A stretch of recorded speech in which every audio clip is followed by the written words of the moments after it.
Today I'd like to welcome back Andi Lew to Simply Wellbeing. Andi is a food, lifestyle and wellness coach and has co-written 5 books. The latest is called Real Fit Food, and we're going to talk about Andi's book and all things healthy today. Hello, Andi. Hello, Fiona. Hello, Briony. Thanks for having me on. Thank you so much for coming on and speaking to us today. So I wanted to talk about, obviously, your book, and, you know, it's a little bit about intelligent nutrition. So what exactly does intelligent nutrition mean?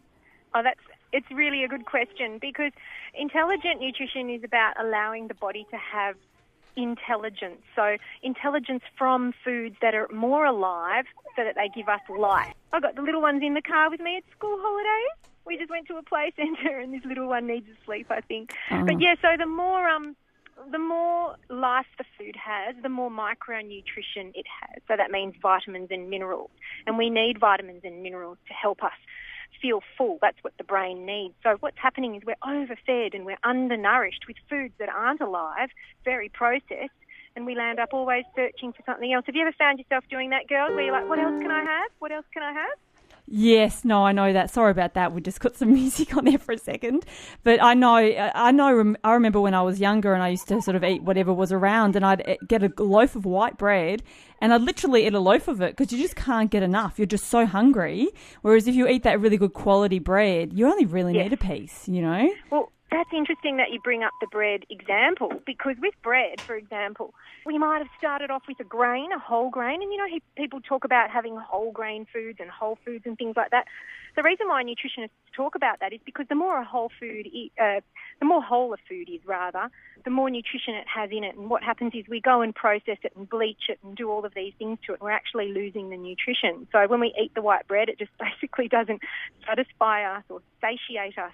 It's so true, isn't it? And it's amazing because you sort of see all these white breads on the shelf and they say added folate, and it's incredible because they actually had folate, like, you know, to begin with, and then they've taken it out and then they have to add some stuff back in it to make it half healthy. Exactly. Whereas if we ate food as close to nature as possible, then we would just be okay. So I like to say, if you can kill it or grow it, you should eat it. Yeah, well, that makes complete sense. And do you think it's difficult for people to be healthy? Oh, look, everybody is living a very fast-paced lifestyle at the moment. You know, we're having lots of kids and we're holding down jobs at the same time, and we're living in houses far away from each other, and it's not so community anymore, although we do try. But I think we need to get back to that, you know, community and helping each other out and cooking for each other and trying to make that time where we're spending, you know, time in the kitchen as an activity with the kids, as opposed to sort of, I guess, pretending that it's all going on and we're all okay, and, you know, we're not. So it's maybe, true, isn't it? And even back in the day, people's grandparents and people helped each other out, didn't they? Yeah. And, you know, it'd be nice to try and do that again. And so I've got this section in the book about functional training and, you know, no excuses training, and how to train with your little one, wearing them or playing with them. So activities that you can actually do at home and exercises that you can do that become an activity with the kids, so that, you know, you're still getting your exercise and you're moving around and the kid loves it and you feel like you're moving your body in the way it's designed to move. Well, yeah, that's true. I know, because I've got a daughter the same age as your son, and you know, there are so many things I could do with her. And I used to do Pilates, and I was lucky enough to have a bed, and she'd sit on me, and I'd love it when I'd be doing it, and sort of try and remember to do my pelvic floor exercises whenever she was crying and I couldn't get her to sleep. I always remembered to do my pelvic floor. Yeah, so, excellent. You know, there's little things I agree with you that you can do even when you've got a child, and I'd walk up and down stairs with her when she was crying. She'd love that. So, and the good old-fashioned aeroplane rides on the feet. They love aeroplane rides, and that's good for your quads and your abs and all of those sorts of things as well. So obviously you've done some cookbooks in the past with Eat Fat, Be Thin. So what's different about this book that you've done? So still all that beautiful information about good fats and why we should eat them and which ones to ditch. But now there's an added fitness section in there, as well as some new information on nutrition. But the main fitness angle is the functional training moves. And functional moves are moves that our bodies are designed to do. They're things like in the hunter-gatherer days, in the Paleolithic era, where we were meant to squat. That's a functional move, because we might have been picking and gathering, berries and things from the floor and, in the ground. And so squatting's a really important movement rather, and we're not doing it in the Western world, and all the Asian cultures are still doing it, and it's not because they don't have toilets or chairs. They do have those things. Yeah. It's just that we're supposed to squat. We're designed to squat. So you'll see them still squatting to hang out, squatting to birth, squatting to eat, squatting to work, squatting to go to the toilet. Yeah. And it's just a great movement. And another functional movement is when perhaps we were gathering and picking berries from trees, let's say in the hunter-gatherer days, and what would we be doing there? We would be doing a pull-up.